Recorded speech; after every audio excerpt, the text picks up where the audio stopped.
Good morning. Unique शिक्षण संस्थान की ऑनलाइन क्लासेज के अंदर आपका स्वागत है। और हम आज 12th क्लास की राजनीति विज्ञान की जो पुस्तक है उसके अंदर जो पार्ट है फर्स्ट के बारे में चर्चा करेंगे कि राजनीति विज्ञान के अंदर 2 पार्ट हैं, जिसके अंदर एक पार्ट है जो प्रथम पार्ट है उसका नाम है राजनीति विज्ञान की मूल अवधारणाएं। ये पार्ट ए है, जबकि पार्ट सेकंड है वो है भारतीय शासन तथा लोकतंत्र, वो है राजनीति विज्ञान का पार्ट सेकंड या ब भाग। इसके अंदर आज हम प्रारंभ कर रहे हैं राजनीति विज्ञान की मूल अवधारणाएं पार्ट फर्स्ट। इसके अंदर आपकी 4 इकाई हैं। 4 इकाई में से पहली इकाई हम प्रारंभ करेंगे, जिसके अंदर पहला अध्याय हमारा आता है न्याय। अवधारणाओं के अंतर्गत जिन जिन जो टॉपिक हैं हमारे वो हैं न्याय है, जो शक्ति सत्ता वैधता है, और धर्म है, और स्वतंत्रता और समानता। ये हमारी इकाई फर्स्ट के अंदर है। इसके अंदर जो 4 इकाई है पार्ट फर्स्ट के अंदर, जिसके अंदर 4 इकाइयों में से पहला जो अध्याय आता है हमारा न्याय।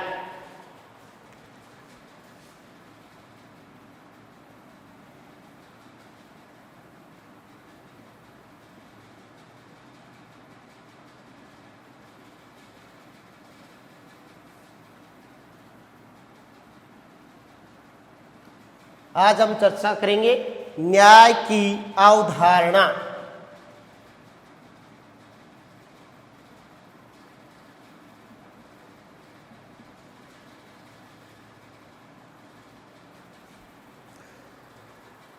राजनीति विज्ञान के अंदर जो हमारी 12th की जो राजनीति विज्ञान है, इसमें जो पहला अध्याय है वो है न्याय। अवधारणाओं के अंतर्गत कि जो न्याय है कि जो संकल्पना है, न्याय का जो विचार है, ये प्राचीन धारणा रही है। कोई राजनीति विज्ञान की कोई नई या जो वर्तमान से संबंधित ही नहीं है, बल्कि ये प्राचीन समय से ही न्याय के बारे में विचार चलते आ रहे हैं। विभिन्न विद्वानों ने अपने अपने संदर्भ में न्याय की चर्चा की है। इसके अंतर्गत मुख्य तौर पे हम अध्ययन की सुविधा की दृष्टि से इस न्याय को हम 2 भागों में बांट लेते हैं कि एक तो पाश्चात्य जो राजनीतिक चिंतक हैं उन्होंने न्याय की धारणा प्रस्तुत की है, और एक प्लस दूसरी जो धारणा है हम भारतीयों ने न्याय की धारणा किस प्रकार से प्रस्तुत की है।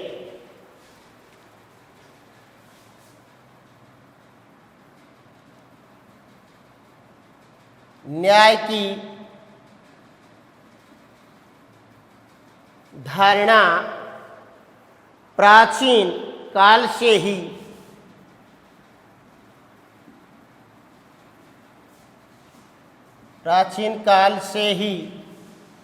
न्याय की धारणा प्राचीन काल से राजनीति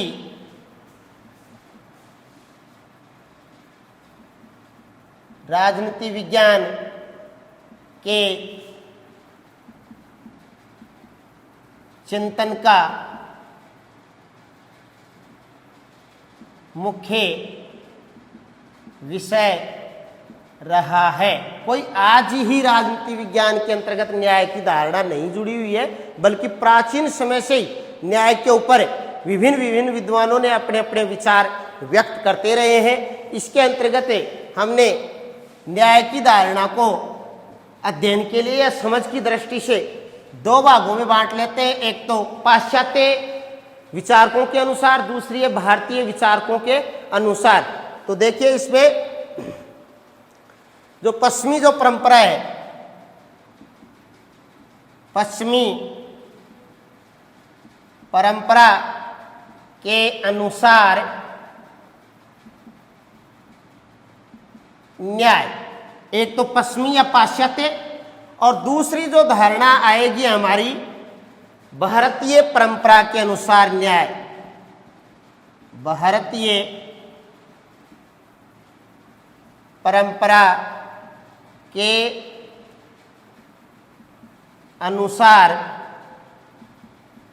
न्याय की धारणा, जो पश्चिमी परंपरा के अनुसार जो न्याय की धारणा की जो चर्चा की है पश्चिमी परंपरा के अनुसार वो किस प्रकार से की है कि न्यायपरण व्यक्ति, न्याय का क्या परिभाषा दी है उन्होंने, न्यायपरण व्यक्ति, न्यायपरण व्यक्ति अर्थात इन्होंने दूसरे रूप में या तो न्यायपरण व्यक्ति या फिर यह है कि सदचरित मनुष्य के गुणों पर विचार किया जाता है, अर्थात सदचरित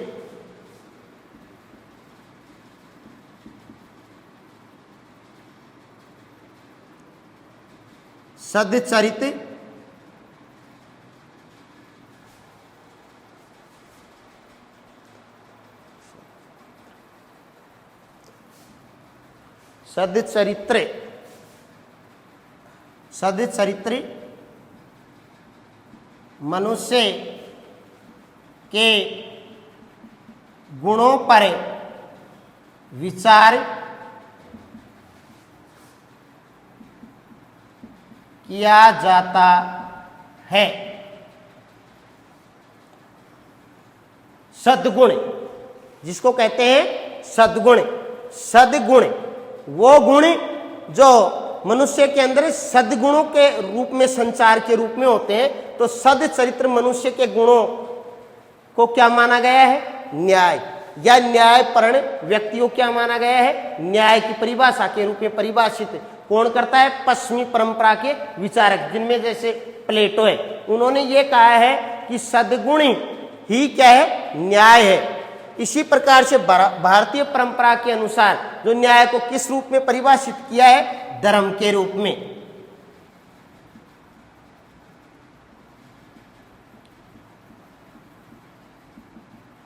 धर्म के रूप में। इस प्रकार से पश्चिमी परंपरा के अनुसार तो जो न्याय की धारणा है वो है सदचरित्र मनुष्य के गुणों पर जो विचार किया जाता है उसको हम न्याय कहते हैं, जबकि भारतीय परंपरा के अनुसार जो न्याय है वो धर्म के रूप में विचार किया जाता है। धर्म है वो ही न्याय का रूप है। इस प्रकार से हम दोनों के अंतर्गत जो न्याय की हमारे सामने परिभाषा निकल कर के आती है, न्याय का अर्थ दोनों के अनुसार यह है कि मनुष्य अपने निर्दिष्ट कार्यों को करे तथा दूसरे के कार्यों में हस्तक्षेप न करे, उसी को ही हम क्या कहते हैं, न्याय। चाहे पश्चिमी परंपरा के अनुसार समझ ले और चाहे भारतीय परंपरा के अनुसार समझ ले। धर्म का अर्थ भी यही है कि मनुष्य अपने निर्दिष्ट कार्यों को करे तथा दूसरे के कार्यों में किसी प्रकार का कोई हस्तक्षेप न करें, इसी को हम क्या कहते हैं, न्याय। तो इसका अर्थ हो गया न्याय का कि मनुष्य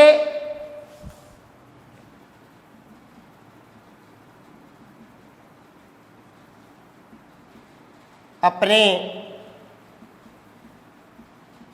निर्दिष्ट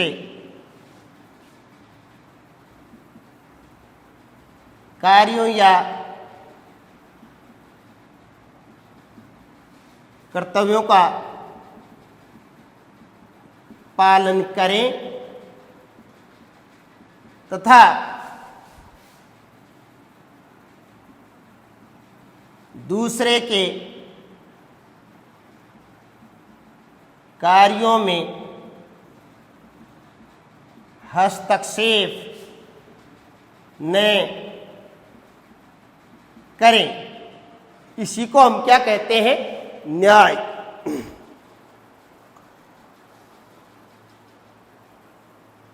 सर्वप्रथम बात आती है कि जो पश्चिमी परंपरा है इसके अंदर न्याय की वकालत करने वाले विचारक किनको माना गया है। तो पश्चिमी परंपरा के अंतर्गत जो सर्वप्रथम न्याय की धारणा प्रस्तुत करने का श्रेय किन्हें दिया जाता है, वो दार्शनिक है प्लेटो। प्लेटो ने न्याय की धारणा को सर्वप्रथम पाश्चात्य चिंतन के अंदर प्रमुखता से प्रस्तुत किया। इसी प्रकार से भारतीय परंपरा के अनुसार न्याय की जो धारणा प्रस्तुत करने वाले जो विचारकों के अंदर आता है मनु, कौटिल्य, शुक्र, इन्होंने भारतीय परंपरा के अनुसार न्याय की धारणा प्रस्तुत की है। इधर प्लेटो की अपन पश्चिमी परंपरा के अनुसार प्लेटो का यह मानना था कि न्याय है मनुष्य की आत्मा का गुण माना है, जो मनुष्य के अंदर स्वतः ही उसकी आत्मा में विद्यमान रहता है। इसी प्रकार से भारतीय परंपरा के अनुसार भी न्याय मनुष्य का की आत्मा के अंदर गुण समाविष्ट है, जिसको किसके रूप में परिभाषित किया है? न्याय को धर्म के रूप में। और धर्म का अर्थ भी वही है कि मनुष्य अपने निर्दिष्ट कार्यों को करे या अपने कर्तव्यों को करे तथा दूसरे के कार्य में हस्तक्षेप न करे, इसी को हम क्या कहते हैं? न्याय। इसी प्रकार से पश्चिमी परंपरा के अनुसार भी न्याय को नैतिक गुण माना है। अब हम चर्चा करते हैं कि जो न्याय की जो धारणा है, न्याय की धारणा के अंतर्गत प्लेटो का यह मानना है कि मनुष्य के अंदर जो न्याय का गुण मौजूद होता है, इस न्याय के परिणाम स्वरूप मनुष्य ये चाहता है कि स्वयं की भलाई करने के साथ साथ में अन्य समाज की भी भलाई होती रहे। खुद की भलाई के साथ में समाज की भलाई को भी देखता है। इसी के साथ में जो न्याय की धारणा प्रस्तुत करने वाले विचारकों के अंदर विभिन्न विचारकों ने समय काल के अनुसार अलग अलग अपने अपने चिंतन रखे न्याय के संदर्भ में। किस प्रकार से रखे, हम इसको एक अलग चार्ट के रूप में समझ सकते हैं।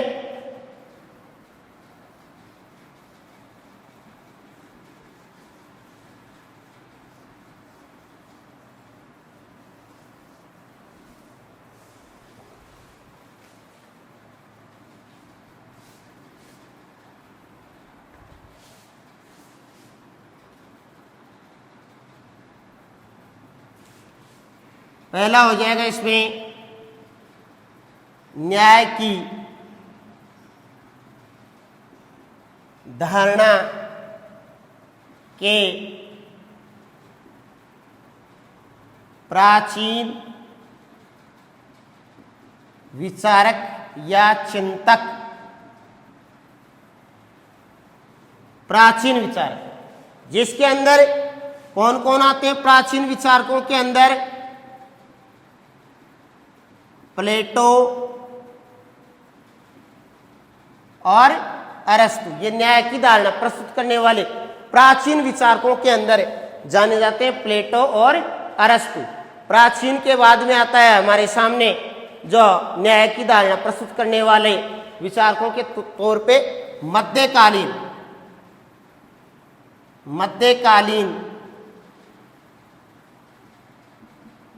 विचारक, जिन्होंने मध्यकालीन विचारक न्याय की धारणा प्रस्तुत करने वाले मध्यकालीन विचारकों के अंदर जिन्होंने अपने विचार प्रस्तुत किए न्याय के संदर्भ में, वो कौन कौन है? संत ऑगस्टाइन और दूसरे हैं एक्विनास। संत ऑगस्टाइन और एक्विनास ने मध्यकालीन विचारक हैं जिन्होंने न्याय की धारणा प्रस्तुत की है। और तीसरे जो न्याय की धारणा प्रस्तुत करने वाले विचारकों में आते हैं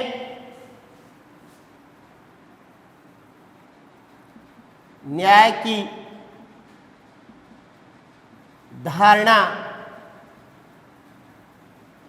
प्रस्तुत करने वाले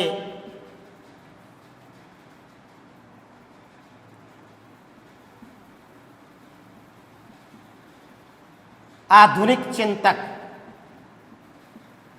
आधुनिक चिंतकों के अंदर जिन्होंने न्याय की धारणा प्रस्तुत की है वो कौन कौन विचारक हैं? डेविड ह्यूम,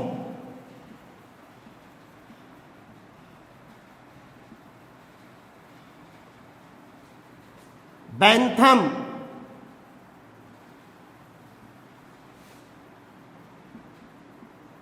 कार्ल मार्क्स,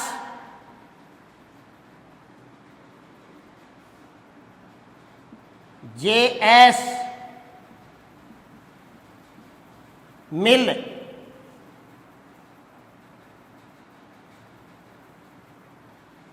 इन विचारकों ने आधुनिक संदर्भ के अंदर न्याय की धारणा प्रस्तुत की है। अब आता है हमारा समकालीन विचारक, समकालीन विचारक जिन्होंने न्याय की धारणा प्रस्तुत की। समकालीन विचारकों के अंदर आता है हमारे जॉन रॉल्स। इन्होंने समकालीन विचारक माने गए हैं जिन्होंने न्याय की धारणा प्रस्तुत की है। फिर इसके बाद में जो हमारे न्याय की धारणा जो टॉपिक है, इसका जो हमारे पाठ के अंदर अंतिम जो बिंदु रहेगा वो रहेगा भारतीय राजनीतिक चिंतक जिन्होंने न्याय की धारणा प्रस्तुत की है।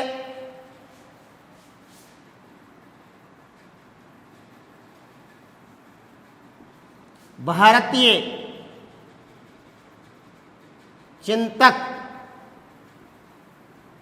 जिन्होंने न्याय की धारणा पर विचार प्रस्तुत किए हैं वो कौन कौन है? शुक्र, मनु, कौटिल्य। इन्होंने न्याय के संदर्भ में अपने विचार प्रस्तुत किए हैं।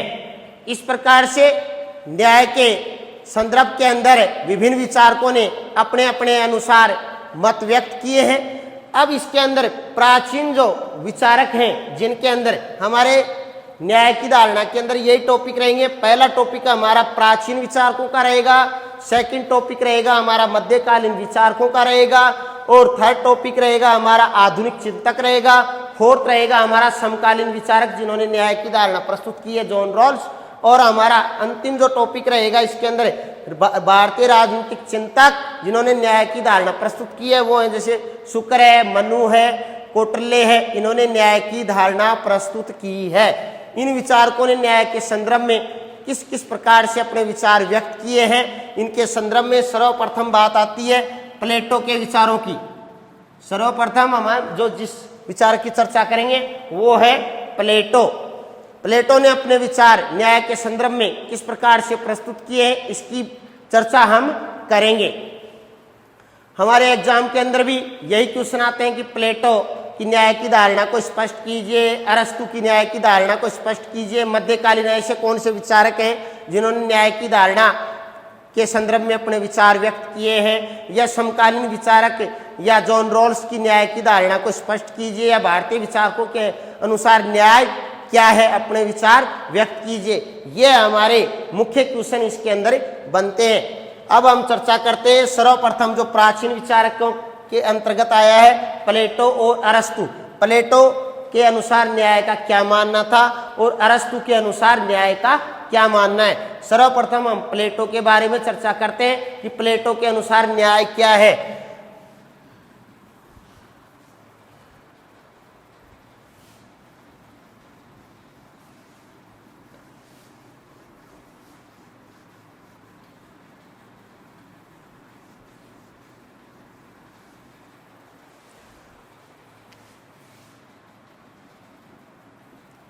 प्लेटो के अनुसार न्याय की धारणा, प्लेटो के अनुसार न्याय की धारणा, इसके संदर्भ में हम विश्लेषण तौर पे हम कल चर्चा करेंगे, परंतु इसके अंदर मुख्य मुख्य बिंदु क्या हैं इनके बारे में हम पहले चर्चा कर लेते हैं। प्लेटो ने जो न्याय को एक मानवीय आत्मा का गुण माना है, और इस प्रकार से प्लेटो ने मनुष्य के आत्मा के गुणों के अंतर्गत लगभग न्याय मुख्य है। इसके अलावा 3 गुण और माने हैं जो व्यक्तियों के अंदर पाए जाते हैं। तो इस प्रकार से प्लेटो ने जो न्याय की धारणा के अंतर्गत सर्वप्रथम जो अर्थ स्पष्ट किया है वो है कि मनुष्य अपने निर्दिष्ट कार्यों को पूरा करे और दूसरे के कार्यों में किसी प्रकार का कोई हस्तक्षेप न करे। इस प्रकार की जो व्यवस्था जिस राज्य व्यवस्था में पाई जाती है तो उसी को हम क्या कहते हैं, न्याय।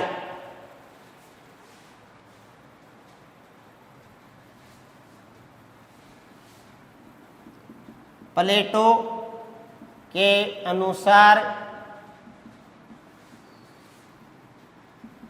न्याय से तात्पर्य, प्लेटो के अनुसार न्याय से तात्पर्य क्या है? न्याय से तात्पर्य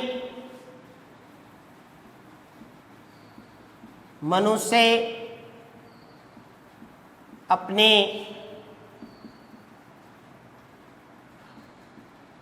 निर्दिष्ट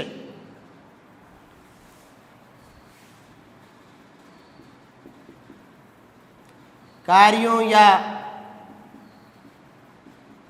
कर्तव्यों को करे तथा दूसरे के कार्यों में हस्तक्षेप न करे, इसी को हम क्या कहते हैं, न्याय। प्लेटो का ये मानना है कि मनुष्य अपने निर्दिष्ट कार्यों को करे, दूसरे के कार्यों में किसी प्रकार का कोई हस्तक्षेप न करे। इसी को प्लेटो किसकी संज्ञा देता है, न्याय की संज्ञा देता है। प्लेटो ने न्याय को, प्लेटो ने न्याय को क्या माना है, मानवीय आत्मा का नैतिक गुण, नैतिक गुण, मानवीय आत्मा का नैतिक गुण माना है। इस प्रकार से प्लेटो ने जो न्याय की चर्चा की है वो नैतिकता के आधार पे की है, कानूनी आधार पे न्याय की चर्चा नहीं की है। इसके बाद में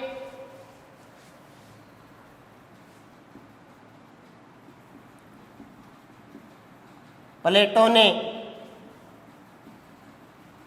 न्याय को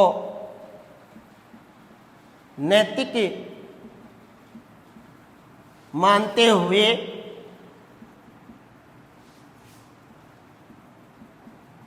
चर्चा की है कि किस रूप में माना है न्याय को, नैतिक रूप में इन्होंने न्याय को माना है। और मनुष्य की आत्मा में कितने गुण बताए हैं इन्होंने, 3 गुण पाए जाते हैं। कितने गुण, 3 गुण। और 3 गुणों के आधार पे ही एक आदर्श राज्य की इन्होंने रूपरेखा प्रस्तुत की है। किसने, प्लेटो ने।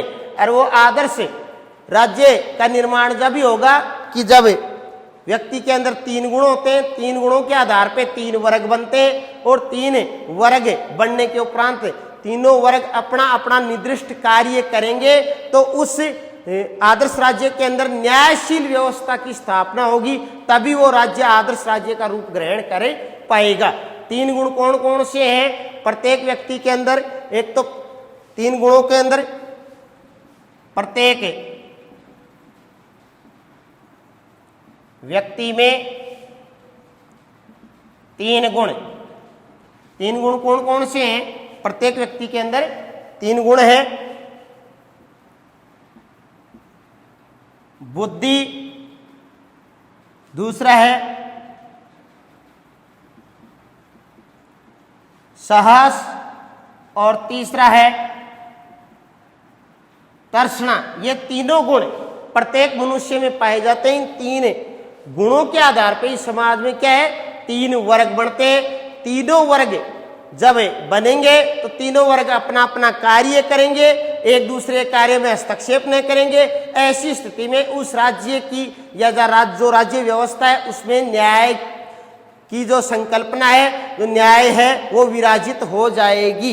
इस प्रकार से आदर्श राज्य का निर्माण हो जाएगा। अब हम प्लेटो की जो न्याय की धारणा प्रस्तुत की है प्लेटो ने, ये मुख्य मुख्य बिंदु थे। इससे आगे की जो विस्तृत विवेचना है हम प्लेटो की न्याय की धारणा की, इसके बारे में हम कल चर्चा करेंगे।